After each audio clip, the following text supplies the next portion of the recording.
when the finance bill came in, it had something on clinker, high taxation on importation of clinker. I supported, I stood and supported. I said, yes, we should put high taxation on clinker. But I understood certain things. One, Kilifi is one of the biggest producers of shellac and the materials that is used to produce clinker. Okay, so I said, yes, we must put high taxation on clinker because we're going to explore more minerals in Kilifi. My county government will make more cess, you know, and I'll have more people employed in Kilifi in production of clinker. But on the flip side, there's one thing that I also was aware, that we get a lot of revenue from importation of clinker when it comes through the port, and the port makes a lot of money from the clinker when it comes to the port handling and all that. But I was looking at it from the perspective, I'll create jobs, I will grow the cement industry in this country, and we'll stop importation of cement itself as a finished product, and therefore I made that decision to do that, aware of the other things that are available. And that is how you make decisions as a member of parliament when you go out there.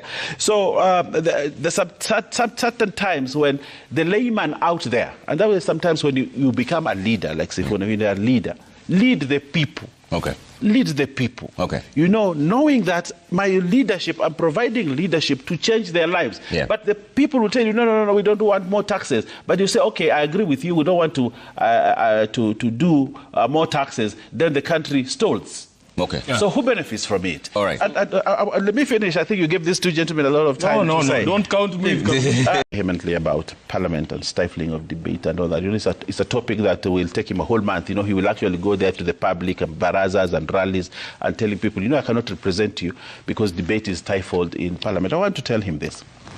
You see, when that's it, ventilating is one thing, but it is not making law. Ventilating in parliament is not law making. Okay. Given 20 minutes to speak in parliament does not constitute the making of a law. When it comes to law making, it comes to the third reading. But they want to spend 20, 30 minutes. I know they are big in talk. You know, they want to talk, use all the English and all that and speak, so they watch on TV. But when they are very weak in law making, in the third reading, that is where law is made. And you see, you have the advantage. I looked at the numbers when... let me finish. You have no idea what you're saying. You know, I don't heckle, so I don't expect him to heckle. I will expect him to give me my time to express. Finish, yes. So, you see what needs to be done. If you do not agree with the speaker, when the speaker says that we are changing this from 20 minutes to 4 minutes, you know what you have? The tool you have? Tell your members to stand. They are counted, and if you are more, you put it to vote. And you check vote and you are more, they lose. They only need to know how to provide leadership. I watched Aden Duale. I'm a good student of Aden Duale in the National Assembly. Aden Duale would say there's something that is coming which is trivial or it is important, but the opposition are planning. So he would say, okay, I want my soldiers, you know, and we would go in there and we would watch the body language, we would watch everything else, what these guys, and we were big in strategy, small on talk, but big in strategy. The people in Azimio in the Senate are big in talk, small on strategy. They will continue to lose. I don't want to lecture Sifuna on this, but I want to tell him, Parliament is not just about talking. It's about having strategy to oppose a law, hold forte until you are heard. Not through what you say, but through how you strategize on the clauses, changing the clauses on the law. So we are running out of time. Let me respond. Feedback and give it as closing. Let me respond to the things you can come to my office for a few classes. Every time debate comes in to Parliament, to the National Assembly, or to the Senate, we need to look at what are the opportunity costs to agreeing with it or disagreeing with it. When Sifuna says that he would oppose a housing bill, a housing levy, or housing taxation, what are the opportunity costs to him and to his people of Nairobi? Okay? So that when he says 2.75 taxation, that housing levy, it should not be. But what he on the flip side, if there is a place that requires housing, is the place called Nairobi. Sifuna, as a member of the Senate for Nairobi, needs to understand that his opposition to the housing levy is actually putting his people to continue to live the way they are. That's the opportunity cost. If he supports it, he has an opportunity cost that those people that pay the tax will tell him, you know, this and this and this. But on the flip side, what are the gains? What are the gains to it? And that is something that, as a politician, he needs to be smart about. Because I saw the argument from the women rep on Nairobi when she supported the housing levy. And she said that if there's a place in this country that requires housing, Nairobi is one of the places. And therefore, on principle, I would support that. Whether this is a cost to my people in Nairobi, but I'm looking at the growth of the urban areas and housing and all that. Somebody from Kilifi North talking about Nairobi. I want to speak about your area. But he lives in Nairobi. He lives in Nairobi. He lives in Nairobi. Secondly, when you have taxation, there's taxation that is deterrent. Yeah. You know, meant to deter certain practices, and therefore you put in taxation measures. Not necessarily you want to get the money out of it. Look, I will give you a good example. When the finance bill came in, it had something on Clinker, high taxation on importation of Clinker. I supported. I stood and supported. I said, yes, we should put high taxation on Clinker. But I understood certain things. One, Kilifi is one of the biggest producers of shellac and the materials that is used to produce Clinker. Okay. So I said, yes, we must put high taxation on Clinker because we're going to explore more minerals in Kilifi. My county government will make more cess, you know, and I'll have more people employed in Kilifi in production of Clinker. But on the flip side, there's one thing that I also was aware, that we get a lot of revenue from importation of Clinker when it comes through the port, and the port makes a lot of money from the Clinker when it comes to the port handling and all that. But I was looking at it from the perspective, I'll create jobs, I will grow the cement industry in this country, and we'll stop importation of cement itself as a finished product, and therefore I made that decision to do that, aware of the other things that are available. And that is how you make decisions as a member of parliament when you go out there. So there's certain times when the layman out there, and that was sometimes when you become a leader, like Sifuna, when you're a leader, lead the people. Okay. Lead the people. Okay. You know, knowing that my leadership, I'm providing leadership to change their lives. Yeah. But the people will tell you, no, we don't want more taxes. But you say, okay, I agree with you. We don't want to do more taxes. Then the country stalls.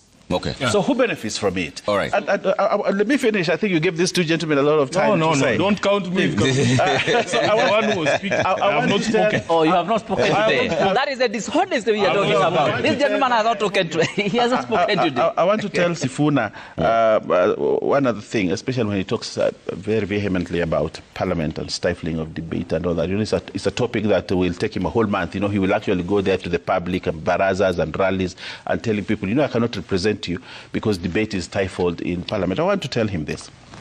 You see, when that's it. Ventilating is one thing, but it is not making law. Ventilating in parliament is not law making. Okay. Being given 20 minutes to speak in parliament does not constitute the making of a law. When it comes to law making, it comes to the third reading. But they want to spend 20, 30 minutes. I know they're big in talk. You know, they want to talk, use all the English and all that and speak, so they're watched on TV. But when they are very weak in law making, in the third reading, that is where law is made.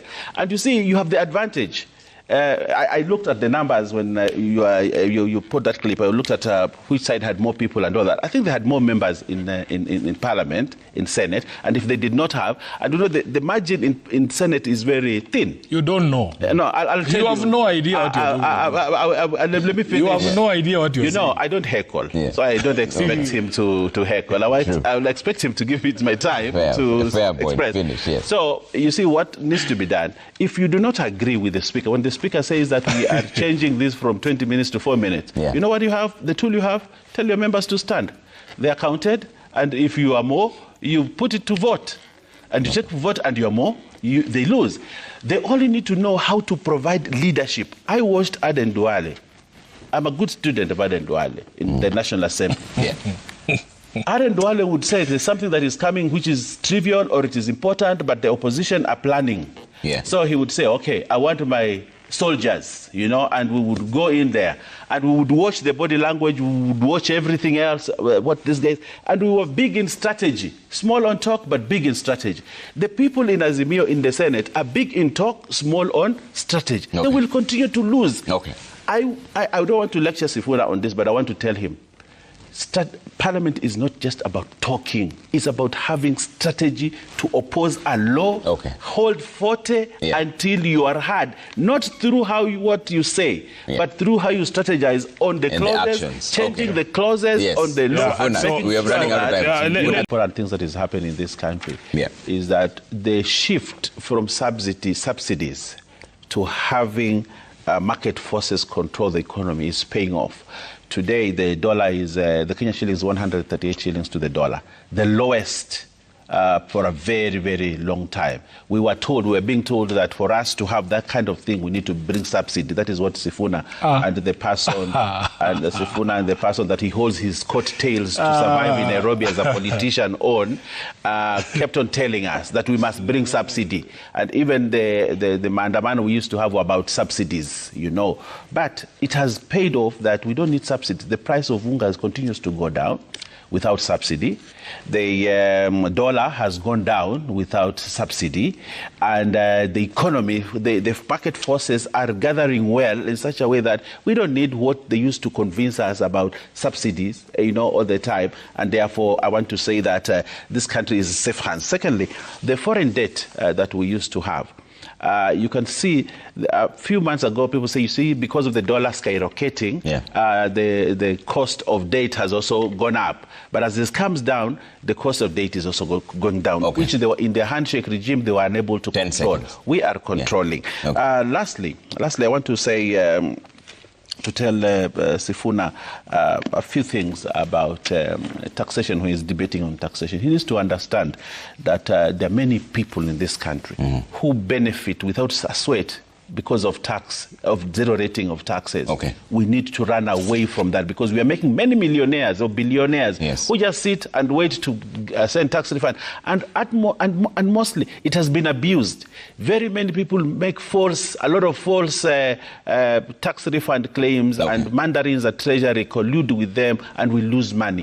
The moment we run away from zero rating, we are going to save billions of shillings for the country. But if you allow me, we're running out of time. I have a commercial break coming through. The last one, Trevor. You have been the least spoken person in this show. I want to say this. That's not true, but to Sifuna. Why can't you just email me these things? Because you are only addressing me. Speak to the country. No, you can just send me an email. I'll read it. Very briefly. The Honorable Sifuna, even when he sits on this show and says that he was elected with the highest vote in this city, is not true.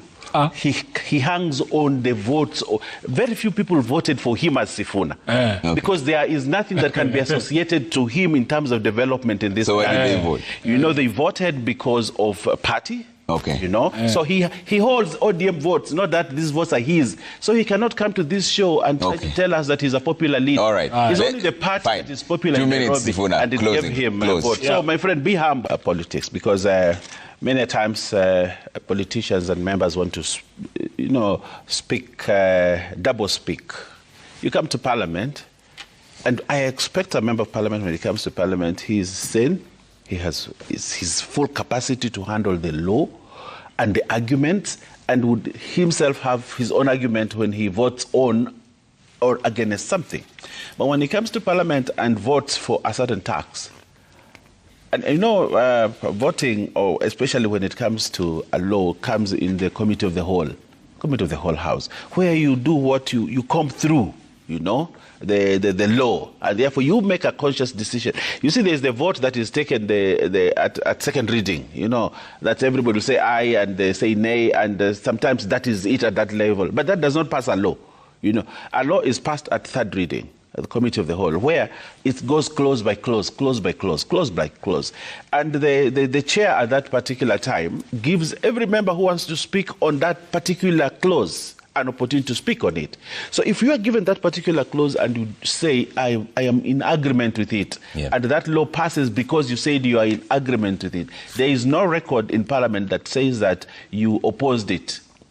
You see, if these guys who were chasing the guys from Mount Kenya had a record in Parliament to show that yeah, I voted against this particular clause.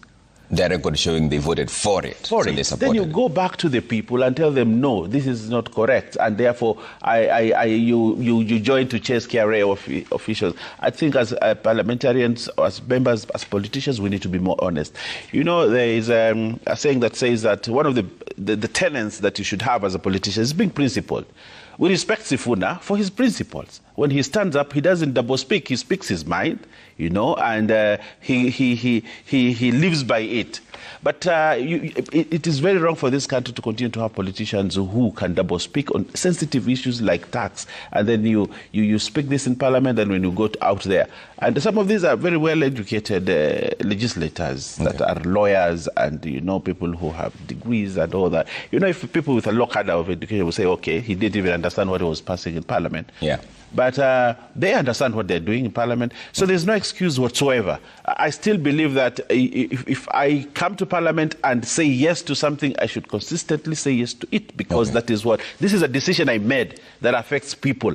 I have to stand by it, whether painful or not. But if you go out there and you want to seek populism, even Kenyans are aware, and I think you saw the comments. Yeah. You saw the comments, especially on social media, against these people, especially when they did that. Yeah. They were told you forget about your seat. Okay. So, but I also want to go into these issues on taxation, Trevor. Yeah. You see, this country needs to start to think about the issues of zero rating taxes, and you know, the finance bill is coming, and this is a conversation that we must continue to have. Whether we want to continue with the zero rating regime as a country, or we want to move to tax exempt, you know, because when you talk about zero rating, today bread is zero rated, but what does that mean? It means the input tax is actually at the end of the day claimed by producers. So the person who, when you buy 2 loaves of bread, the person who benefits more is not the consumer. It is the person who produced the bread. So Njuguna Ndung'u is saying, okay, so what do we do? If we put it on tax, put tax, then, and move it to a tax refund to the consumer, then the consumer benefits more, you have more value for the money that you get. Yeah. But today, if you buy bread, you benefit more the consumer, the producer, and this we need to look at. Okay. When you go to tax exempt, everybody benefits at the end of the day, and therefore we have a more, you know, there's this saying that everybody must pay his fair share of taxes. Okay. But there are many producers out there in this country. Yeah. And especially when Sifuna has been in Parliament now a second time, and he understands every time you have the tax bill coming in and the tax coming in, you know what happens. I know he's his first time. He's actually a junior to me. So what happened? So I want to teach him a few things about taxation. You see, when taxes are the finance bill comes to Parliament, a lot of producers will be hovering around Parliament to say, you know, we would like you to move this to zero rated. So they lobby for amendment. They lobby, and many actually manufacturers actually come out to want to lobby so that a lot of the products are zero rated. When they are zero rated, they benefit. They make billions of shillings today. The tax refunds, in fact, we were here when we said, is it over 300 billion shillings, or how much it is, that is being claimed by traders. Okay, for tax exempt, they are telling government, pay us this money because of tax exemption. So even the administration of tax in this country, when you move to zero rating, becomes very expensive because all the processes that lead us to somebody getting a refund on his tax becomes very expensive for government. Right. So we need to look at what do we do as a country. The proposal that Njuguna Ndung'u is saying there, which my friend Sifuna is trying to evade, is that we need, it says there in the second to last paragraph in The Nation, where he says that we need to relook at the whole thing. How much does government lose when it comes to zero-rated products like bread, like milk, where 95% of the claims in this country, tax refund, goes actually to bread and milk. Let me bring in Sifuna. So we need to look at it, and Sifuna needs to be very honest. He needs to look at taxation from an expert point of view and not as a politician. And taxation, the more he exposes that he knows very little about it. And I would like to educate him a little bit about taxation. He can educate me about being a lawyer, but I want to educate him a little bit about taxation. And dishonest, baby. And I want to say this, Sifuna needs to know, there's people who make their beds and don't want to sleep on them. They make a bed and sleep on another place. That is what he's trying to do. But I want to say this. One, I sleep in my bed. I don't understand. Whose bed do I sleep? I'm lost. Now you are an expert in beds and where I sleep. We have a saying in my language. It says, pale anapotandika, sio anapolala. So nilitandika wapi? Sasa I want to show you pale unatandika na pale hulali.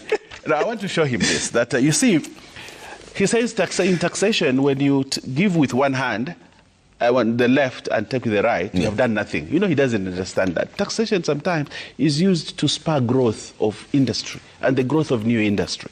So when he talks about industrial sugar, 4% on the industrial sugar, yes, we passed that law, 4% on industrial sugar.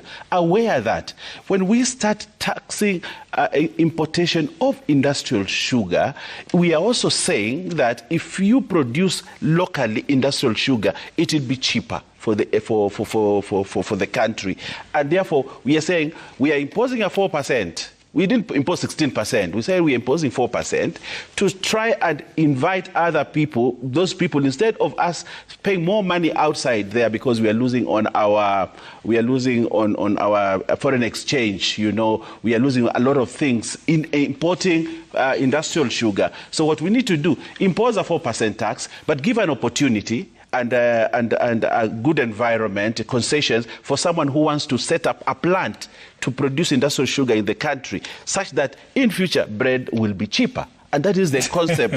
So when you say that government gives with the left hand and takes with the right hand, there is a gap. What do we want to do with the gap? The gap is we want to grow the local industry in the production of industrial sugar. Now, that is one. Two, Sifuna talks about makes taxation as if it's not constitutional. Taxation is very constitutional.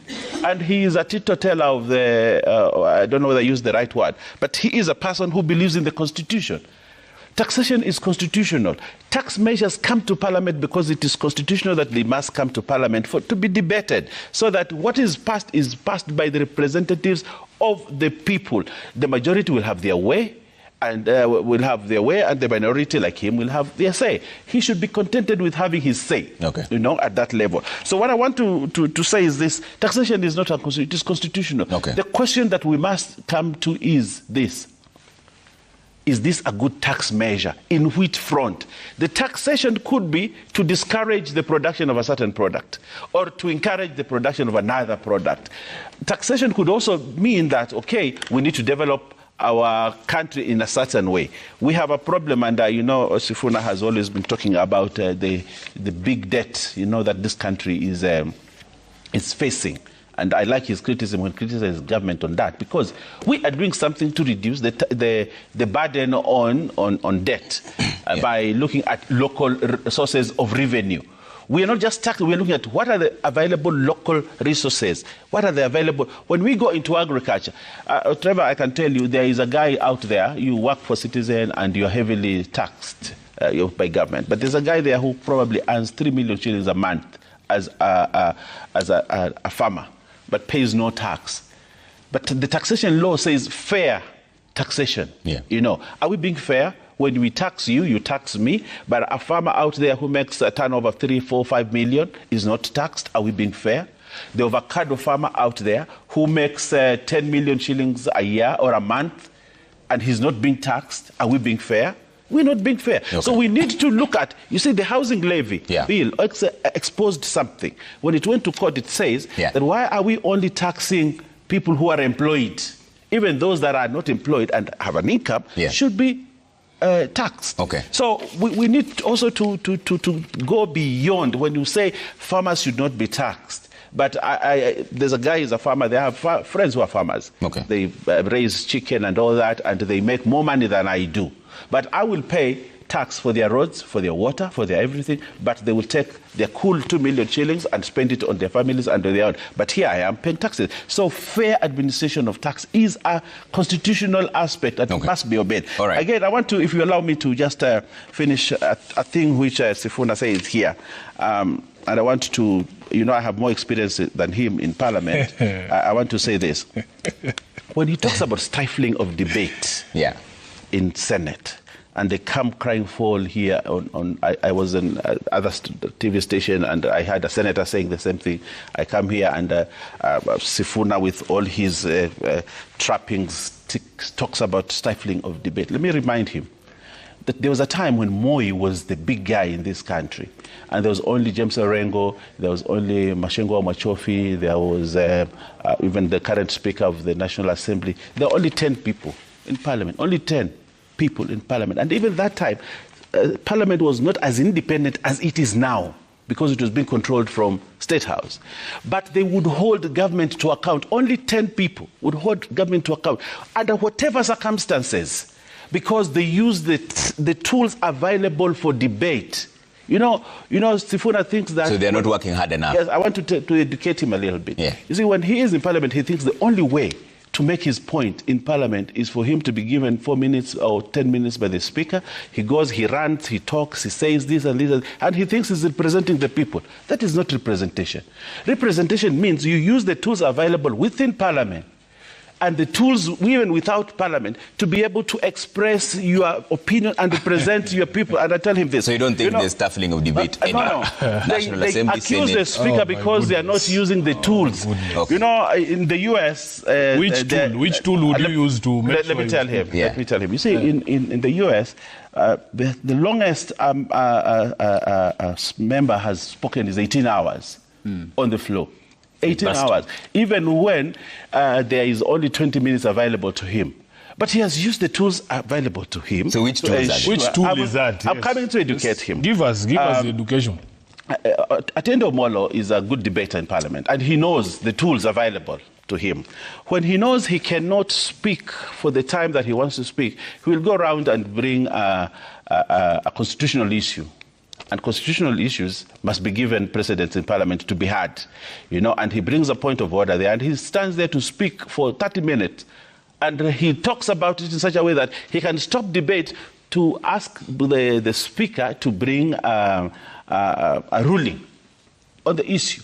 He never asked the Speaker to bring a ruling on the constitutionality of the housing levy. Okay. When the report to Parliament, when the report came to Parliament or to Senate, I did not see what is there's the main report, and then there's a report of the minority. If they think that this is not correct, that is another tool you can use. The standing orders of the Senate gives a senator a lot of latitude to control debate. It is how strong you are, how sharp you are, how brave you are to ensure.